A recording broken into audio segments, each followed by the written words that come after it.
So, okay guys, share ko sa inyo yung kanina na nagpunta ako sa SSS, nagbayad. So, ayun, nakikita ko, kita mo naman siguro pag government facilities, talagang pila-pila. Kasi nga, syempre, government. So, mas maraming nangangailangan kaysa dun sa private na companies, di ba? So, as usual, ang haba ng pila, hassle, di ba? Kumbaga, mag-aantay ka kung kailan yung number mo, may kukuha ka ng number, kung kailan ka tatawagin, saka matapos, di ba? So, compared doon sa meron kang personal, di ba?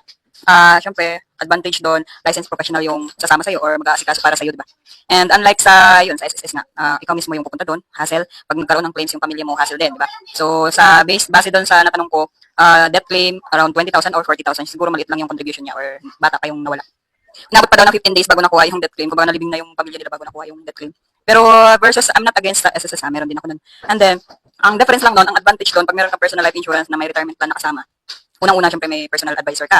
Second, hindi mo kailangang pila-pila. Kumbaga, diretso na sa'yo yung claim kung nakapasa naman sa contestability, kumbaga lumagpas na siya sa contestability period. Diretso ka na. Kumbaga, nasa iyo kung gusto mo kunin sa office yung cheque or bank transfer, diretso na sa'yo. Ganun siya.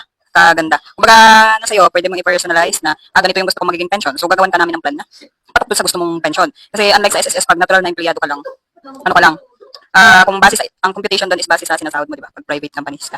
Unlike dito, pwede mo i-personalize. So, kung gusto mo malaki yung magiging pension mo, pwede mo taasan yung hulog mo. Ganun siya. And also, meron siyang investment syempre. So, lalong nataas yung pera mo habang nataas nga yung buhay mo, nataas din yung pera mo. Your money is working for you.